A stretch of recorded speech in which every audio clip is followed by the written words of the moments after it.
Welcome to Kickass Radio, hosted by Jo Sainsbury, founder of Kickass Women. Join Jo over the next hour as she shares stories and conversations that are both inspiring and empowering.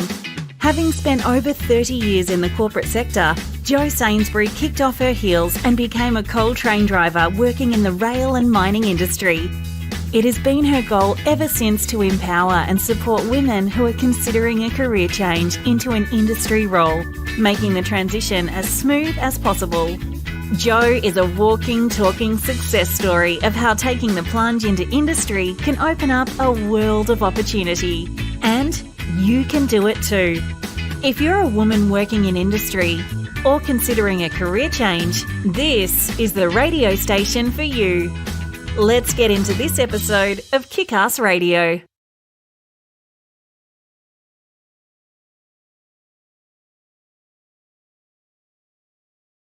Which one you should use, what's best to highlight your experience, how best to highlight the value you bring. That's just some of what we're talking about today. You're listening to the Kickass Radio show Kickstart, where we talk about all things career related to women wanting to work in a non-traditional role in varied industry sectors like the rail, mining, resources, STEM and construction industries. And I really just tell you how it is. It's very straightforward, maybe kind of blunt, and I'm usually sassy, but truthful. Sometimes a little bit funny. Well, I think so anyways. Hi, I'm Jo Sainsbury, the Glow Getter, and your host. If you know me, you know how colourful my personality can get. And if you don't know me yet, I promise you, we'll have fun getting to know one another. I really love getting to know my tribe and really excited to be sharing our career experiences, industry knowledge, know-how and insights. So today is episode 4 and we're going to be talking about resumes, in particular 4 main types of resumes and some detailed tips, do's and don'ts for writing your resume. Good morning to one and all in Australia and good afternoon to our dear friends in the USA. May your morning or afternoon be pleasant and hassle-free. If you're on your commute home or to work for the day, I hope we can keep you company and provide you all with a little more insight into some much-needed conversations about women transitioning into these industries. So I'll also take this opportunity to say today's episode is brought to you by one of the show's sponsors, Brenjo's Earth Moving Contractors. Brenjo's is a locally family-owned and operated civil contracting business and is keeping on track providing services to the rail and civil construction industries. Brenjo's recognises the importance and advantages of diversity and inclusion within their workforce and fully support women working in the industry. So a big thank you to Brenjo's and a shout out to all the workers out on track and on site today. Back to the show. Today is episode 4 where we're going to be talking about the main types of resumes and what will best suit your experiences. And I'll give you some tips on giving yourself a makeover. Hey, that's a resume makeover. I'm your host, Jo Sainsbury, the Glow Getter. My background is I'm no stranger to wearing high-vis workwear and getting down and dirty in the grease and the coal dust. I have over 30 years experience within the heavy equipment, earth moving, rail and civil construction industries.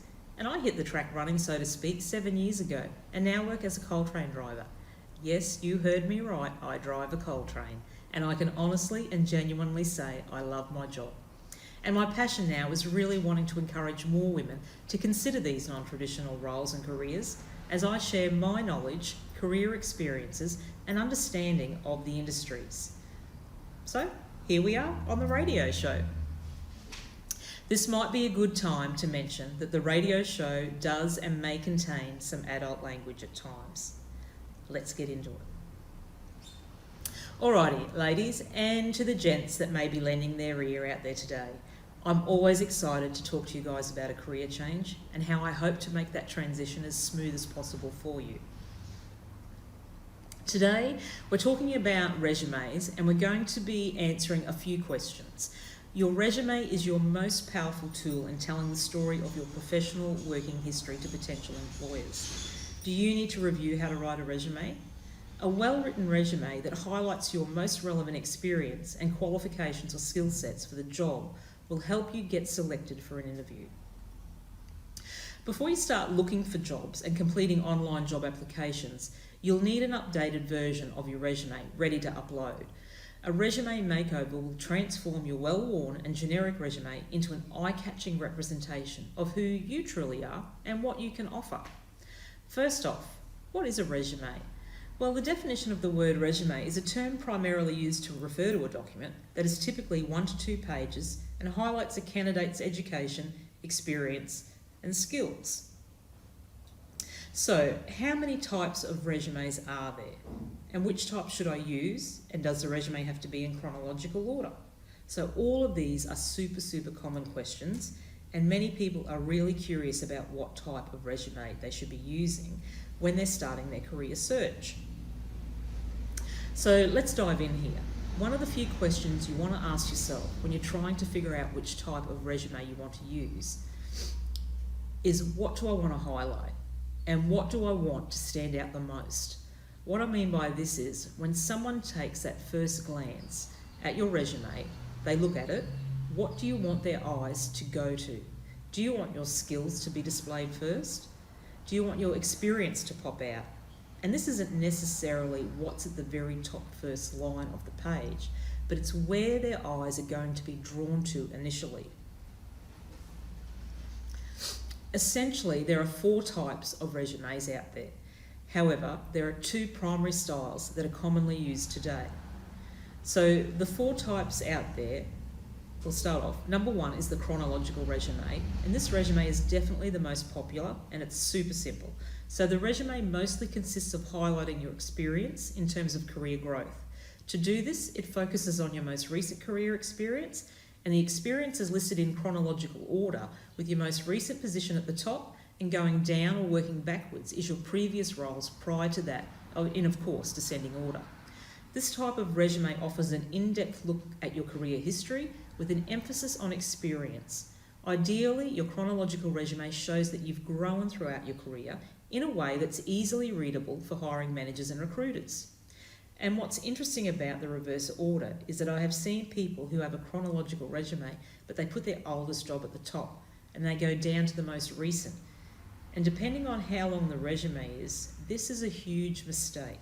Because if I'm a recruiter, if I have to scroll, and you don't know if I have to scroll because you don't know how big my computer screen is, so if I have to scroll further down, I might think that you've been out of work since the top job that you list. So for example, I had someone who listed their top job.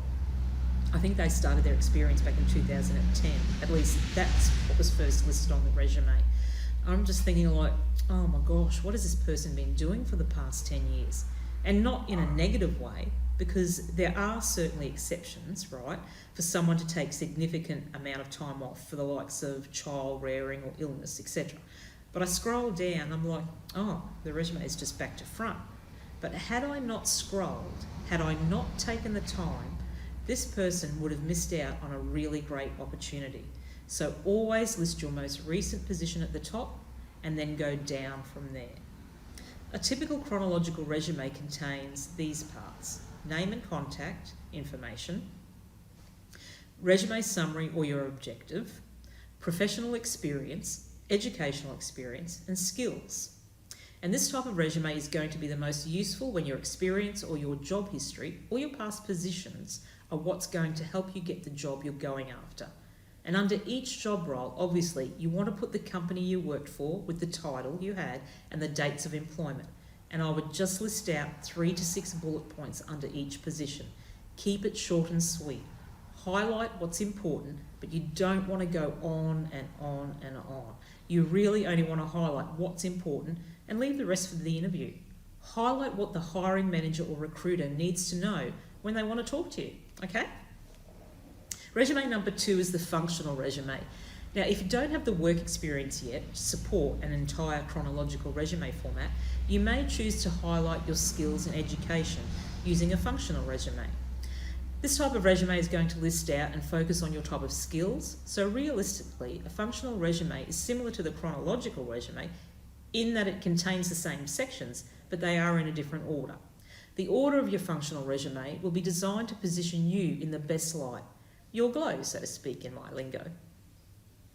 Now, say for example you have a degree or a certification in a specific subject, but not a lot of job experience, then you may organise a functional resume to showcase your education achievements.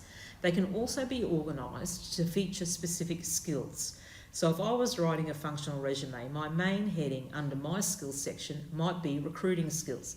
Then I'm going to have 3 to 4 bullet points under that. And then my second heading could be leadership skills. And then I'd list 3, 4, 5 bullets under that. And maybe there is another one, like say, I don't know, customer service skills. You know where I'm going with this, right?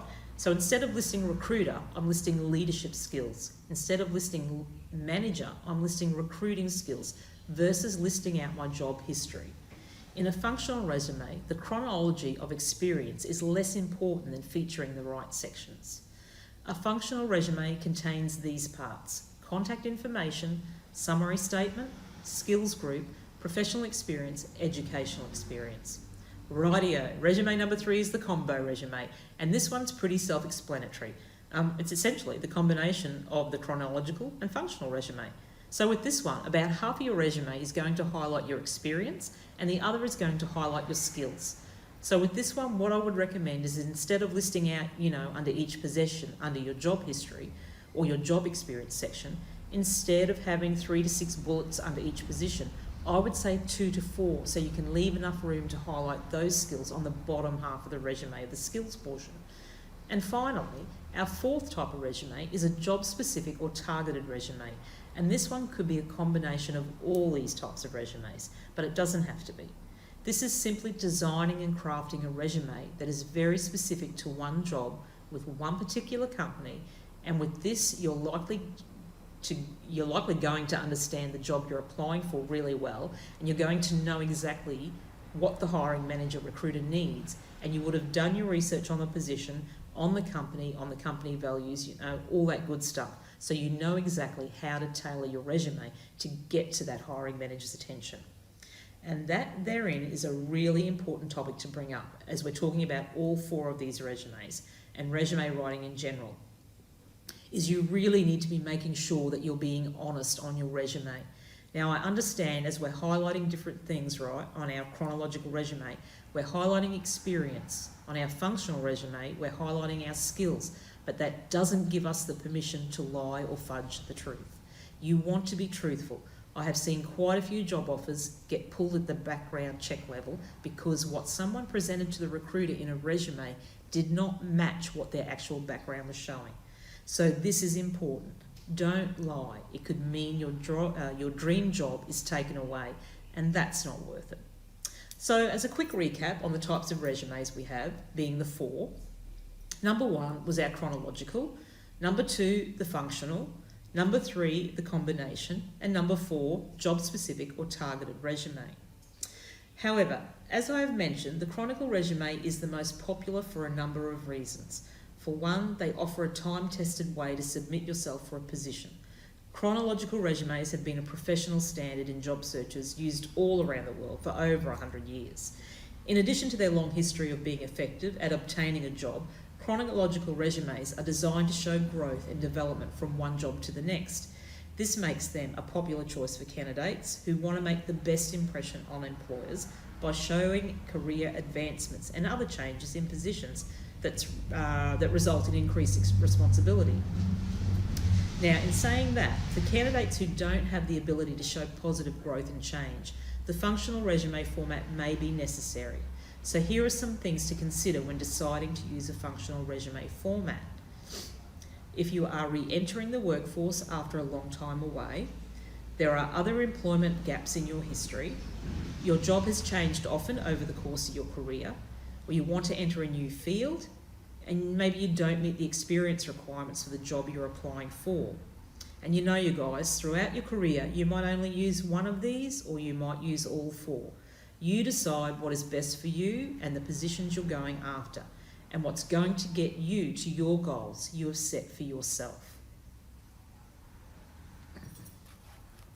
So here are some of my high-level and detailed resume tips.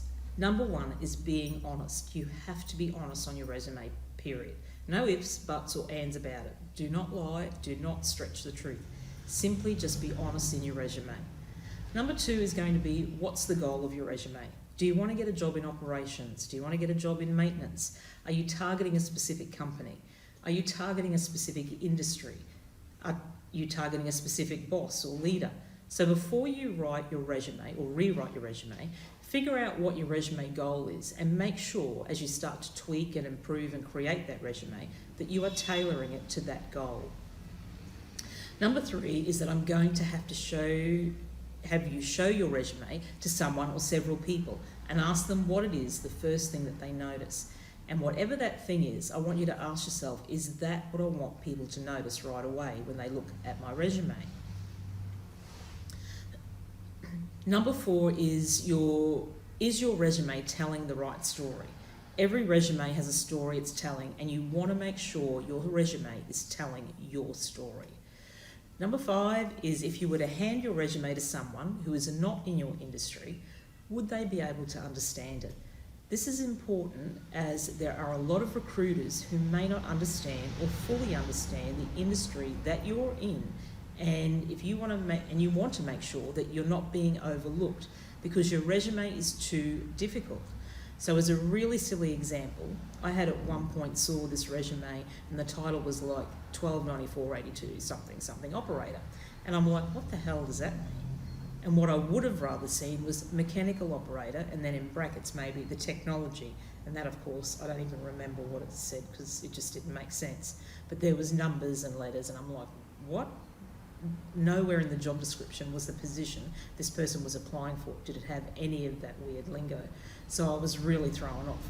So if you were to give your resume to someone outside your industry, are they going to understand it? Number 6 is matching your LinkedIn profile to your resume. And this one is really key because often people who are looking to hire, whether it's recruiters or even hiring managers, will pull someone up on LinkedIn, and sometimes, unfortunately, the information doesn't match. So typically I'm going to say someone's LinkedIn profile is going to be the most accurate of the two. So just making sure your LinkedIn profile and your resume tell the same story. Number 7 is I really recommend that your resume is very clear, concise, and to the point. So oftentimes people will have these huge long paragraphs and they ramble and they go on, and recruiters lose interest so fast. So just be sure that your resume is clear, concise, and to the point. So number 8 is your resume should be clean, neat, really organised, and just simple. You want to take out all the clutter, all the extra fluff that is not needed on your resume, and just make it really organised, clean, neat, and simple. Number 9 is having relevant information on your resume. I'll use myself as an example. When I was 16, I worked in a cafe, and I was, I think it was technically known as a food service operator. Well, that's no longer relevant, it's over 30 years ago, well over 10 years ago. So if I was wanting to pursue another recruiting position, I'd be making sure the information on my resume is relevant. That is really important. You don't want to put jobs, even skill sets that aren't going to relate to the job you're trying to get. So if I did want a new job in recruiting or in management, my cafe food service experience, from 35 years ago isn't going to be relevant anymore. And number 10 is just understanding the 4 different types of resumes that we talked about earlier. So the 4 types of resumes were, number 1 was the chronological resume, where you're basically listing your most recent position and bringing it back to positions prior. Number 2 is the functional resume, and this one is most commonly used when you want to highlight the skill set you have versus the experience.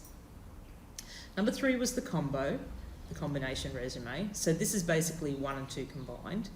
And number 4 being a targeted resume. This one's really specific to either one company, one position, or one leader that you are trying to get the attention of. So now let's dive into a few of the more detail-oriented tips I have for you.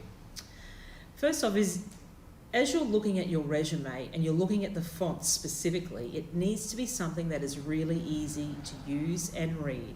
And I'll elaborate on this a little further in the show. Number 2 is I recommend you do not use colour. Colours are really hard to read and it's really distracting, and I really honestly cringe if I see any colours on resume. It just drives me crazy.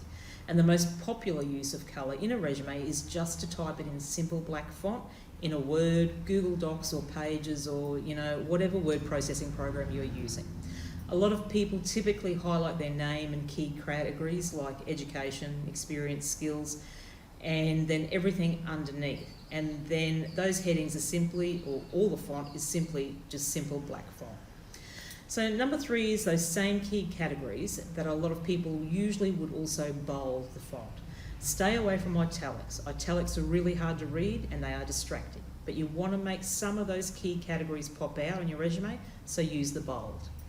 Number 4 is specific to your contact information. Your contact information on your resume should be number 1 at the top half of your resume. It should be easy to find. Recruiters shouldn't have to hunt for your contact information. As a recruiter, if I want to call and tell you what a really great opportunity I have to offer, but your contact information is like on page 3 at the bottom of your resume, I'm going to be like, what the? This has happened. And especially if you are doing a phone interview where it's maybe the first time the recruiter is trying to find your phone number for you, it can be a little annoying, where I'd be like, okay, how come their contact information isn't on page 1 in the top half?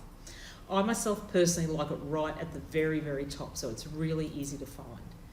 And so it should include your basic contact information as your name, your phone number, and your email address. Some people include their address.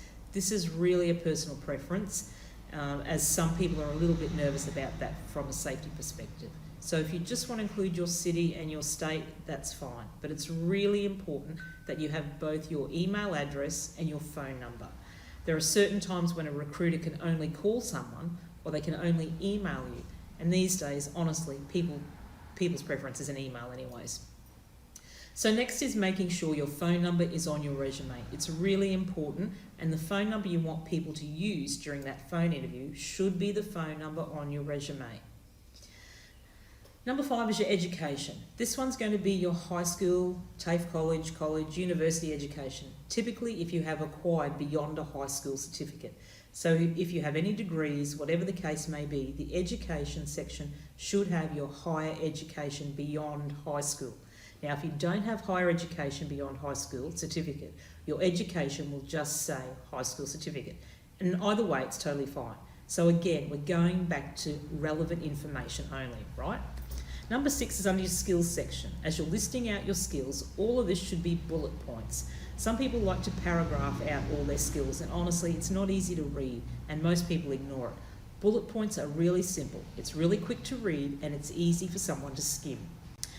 Number 7 is experience. Your experience section is going to have your job history, and if you are new to the workforce, you might have volunteer experience, that sort of thing. The biggest thing to mention under this is you want to make sure if you have been with the same company, but you've been promoted or transferred into different jobs a number of times, that you are putting all of that under one heading. So you have, let's say, your experience and list the company name, and then you indent right, and then you list all your different positions you've held with the bullet points underneath those for, the roles and responsibilities, that sort of thing. So they are just some of my high-level resume tips. Next, we'll dive into do's and don'ts on your resume. But we'll take a quick break, as I need a drink of water. Enjoy the tune. We'll be back soon. Thanks for coming back to the show. Thank you for taking the time to listen to this episode. I really do appreciate you taking the time to show up and listen and to grow your own career. I really do appreciate you being here. Rightio then, back to the show. So, some tips and tricks on the resume do's and don'ts when applying for a job. I'll just summarise here, but you can email me for a more detailed breakdown of this tip sheet, that is the do's and don'ts to resumes.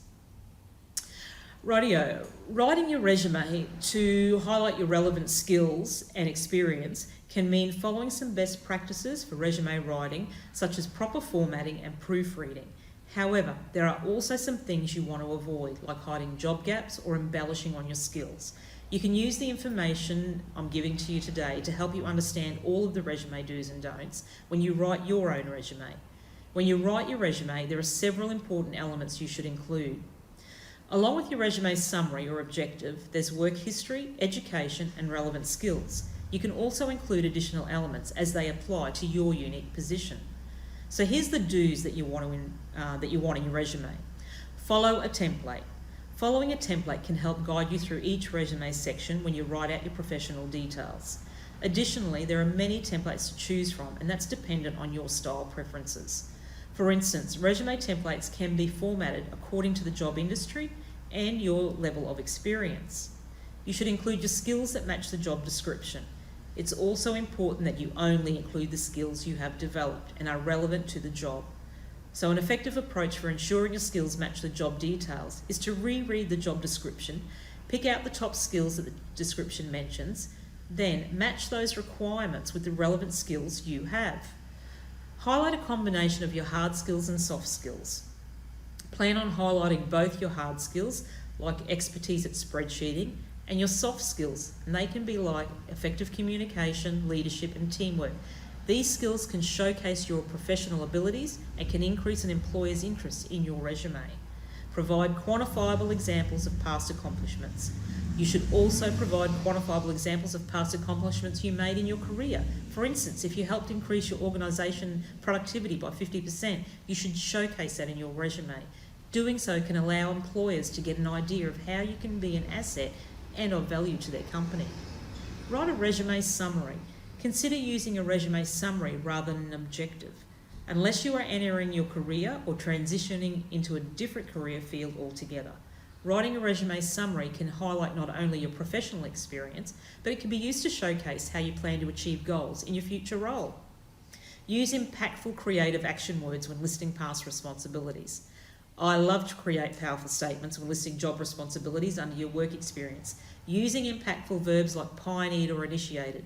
Using these action words shows employers what you can do and exactly how you've succeeded in past roles. Keep your resume to 1 to 2 pages. In some cases, such as an extensive work history, it can be acceptable to submit a 2 to 3 page resume. However, most of the information relevant to a job description can be formatted to 1 page.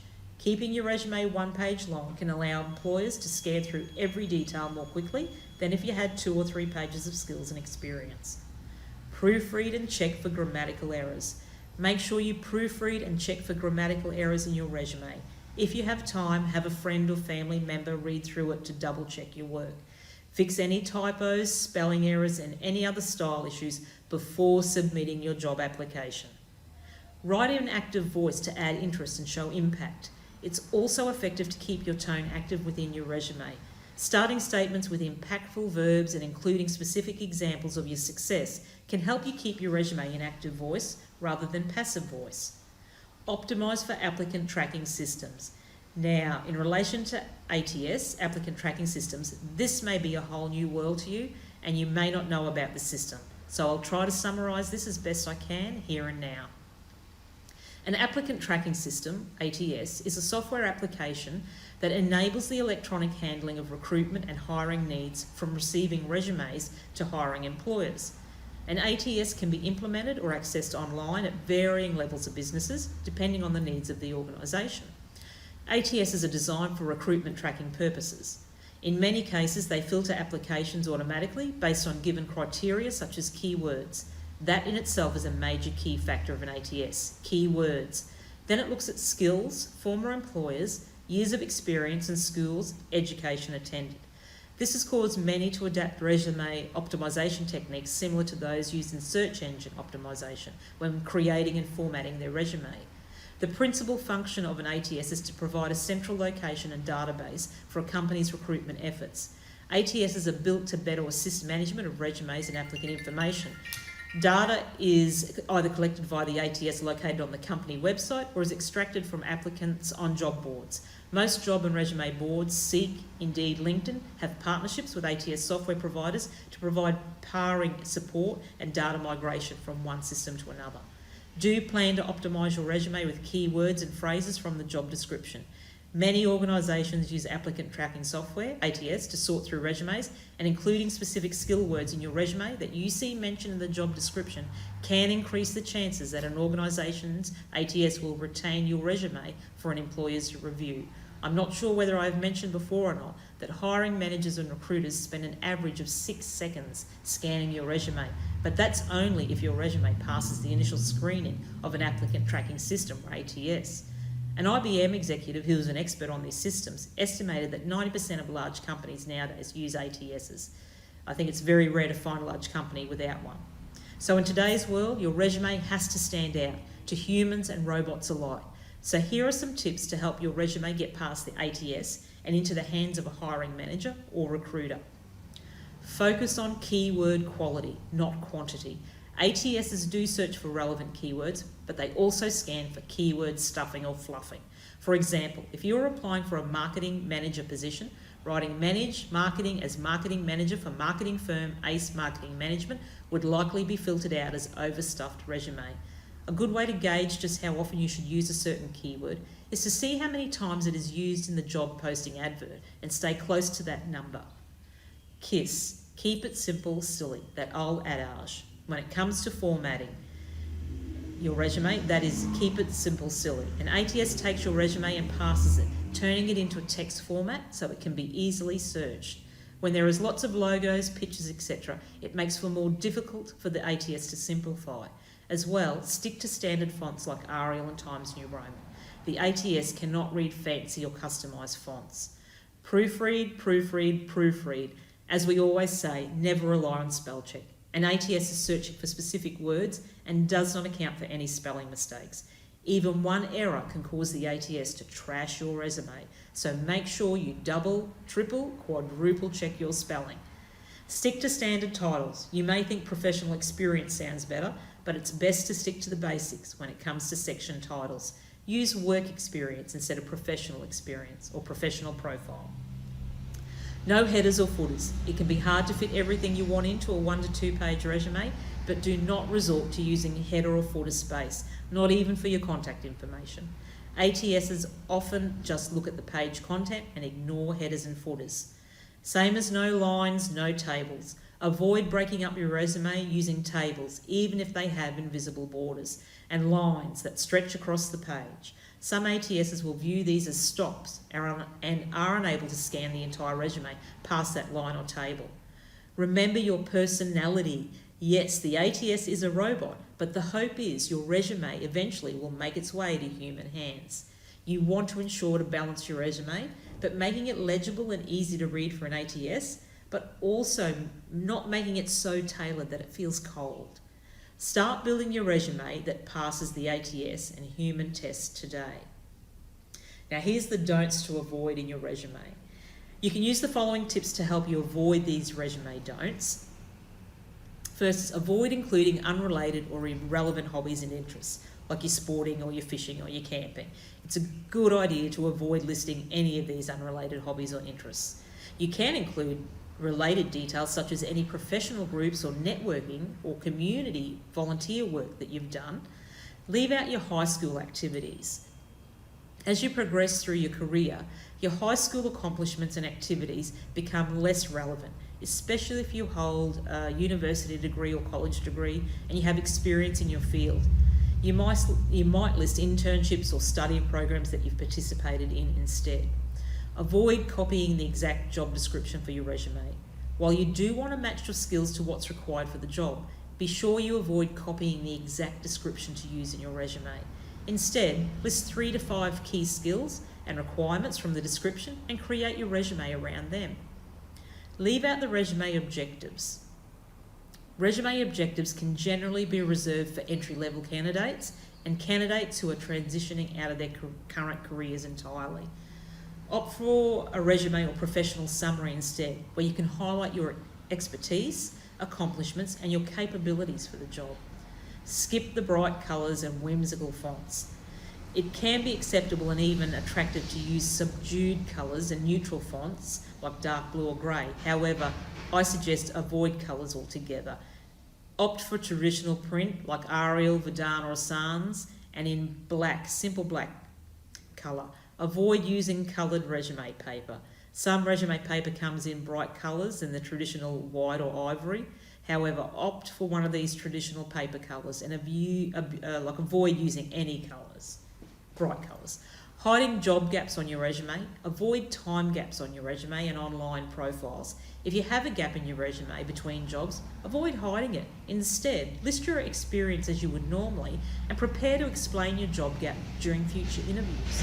If you have any volunteer experience or projects related to the job that filled your job gap, you might include that on your resume to showcase your accomplishments between jobs. Fill in the gaps in your resume with strategic volunteering, like school P&C, canteen, and community work. sporting clubs, charities. Note the word I said, strategic. Look for opportunities that are relevant to the career you want to pursue or will help build skills you are lacking. Honestly, filling in these time gaps with such work is better than irrelevant fluff. Omit the reference statement. Employers usually contact employee references in any case, so creating a whole resume section for your references and then stating available on request can appear unprofessional. Instead, either include 2 to 3 of your professional references or omit this section entirely. Avoid embellishing on your experience and skills. It's important to avoid embellishing your skills and expertise in your resume too. Keep your skills and experience honest in detail and highlight the abilities that make you the best fit for the job. Now, I like to think of a resume makeover as to the likening of that of a quality diamond. Yes, I love my bling, real or faux, because diamonds are formed deep within the Earth's crust under extremes of heat and pressure. Like the saying goes, a diamond is simply a lump of coal that did well under pressure. Now, the diamonds usually contain unique birthmarks called inclusions, which are imperfections of the diamond itself. These tiny natural blemishes and inclusions are microscopic and do not affect a diamond's beauty in any way. No single diamond is absolutely perfect, and each and every diamond is unique. So you're thinking, what is she going on about? What am I talking about? I'm talking about you, me and them. We all have our own tiny inclusions. However unique we are all one-of-a-kind individual, and we have many facets that shine through and make us stand out from the rest. When we're talking of diamonds, you need to look for the 4 C's: carat, colour, clarity and cut. So now I'm asking you to define your 4 C's with a twist, of course, to allow yourself the opportunity to really stand out from the others. Let's look within yourself for our 4 C's.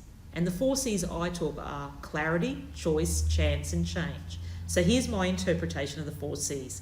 Clarity is internal characteristics of natural diamonds, and it's what gives the diamond its character and uniqueness. So I say, be sure to highlight your uniqueness and your clarity for the road ahead. Choice is it's your choice to gather and reflect as much light as possible. Light performance is measured by 3 factors: brilliance, fire and sparkle. Let your qualities shine for all they're worth. Chance. Take the chance to ensure yourself a lifetime of value to an employer. Make people remember you provide a special kind of value they can't find anywhere else. The last is change. Change is the most important of the 4 C's because it has the greatest influence on a diamond's sparkle. You must be willing to accept change. Now, the resume makeover is where it all starts, in polishing and divulging your true beauty and sparkle of the diamond you are yourself, where you shine and give off your glow and stand out amongst the others like a true diamond in the rough. Your resume is your best opportunity to tell a story about your career, so make sure you're telling a good story, one that makes you look like a loyal, dependable candidate. If it's not, your resume won't get a second glance from any HR officer or recruiter. Above all, your resume needs to be consistent, concise and clear and easy to read. While it's only a page or 2 in length, a resume is one of the most important parts of a job application. So those are my tips. We've gone over high-level tips, gone over more details. I've given you some do's and don'ts for your resume. The last couple of things I want to leave you with is, as you're applying for jobs and sending your resume to people, always ensure your resume is in PDF format. You don't know what type of computer they're going to be using, and you don't know what type of program they are going to be using to open your resume. So most often, different programs don't talk well to each other, and different software will actually mess up your resume. So I can tell oftentimes, let's say someone might use a Mac to type up their resume in Pages, but I might open it up on Microsoft Word on a Windows computer, and the formatting is just all jacked up. It looks terrible. It's really hard to focus. It's hard to read. So always just save a copy in PDF format, and it will keep your formatting, and it will make all of your hard work look neat and nice and easy to read. And then my last tip for you is, as you're going on your interview and as you're printing off your resume, take the extra time to print your resume on resume paper. I'm telling you, it makes a difference. And 9 times out of 10, yes, the people you're going to be interviewing with have a copy of your resume. They've already printed it out, but your professional copy that you hand over just adds that extra touch of uniqueness that you can make yourself stand out with. If you're going to print out on resume paper, you also need to make sure that the watermark is right side up. So oftentimes people print it backwards, upside down. I'm just like, oh gosh. If you're going to take the time, just do it right. So if you're going to do it right. Otherwise, just print it on normal paper. Writing a resume can be hard work, and often it's a good idea to get help if you are unsure. Having successful women sit you down and say, no, you have a great resume. You might want to change these couple of things, but you're a really good fit, and this is why. Well, there is just no substitute for this kind of advice. It's huge. Grab hold of it. So that's it. That's all I have. Those are my resume tips, do's and don'ts. So we'll now kick off our heels and go to the Take 5. A takeaway for today. There is one vital hack to lifting up your heels like nobody else has, and that's being able to articulate your value creatively in ways that your competition can't.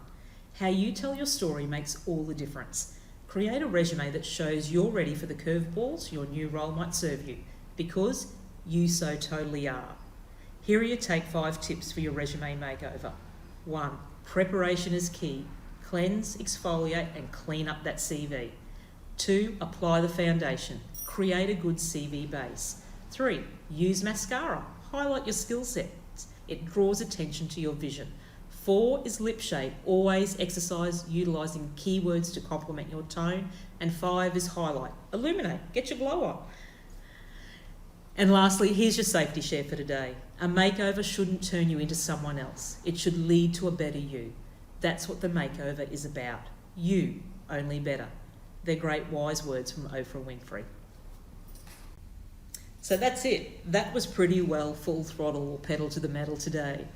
Okay, you guys, I hope you found this information helpful and valuable and gave you something to think about, or maybe many things to think about again.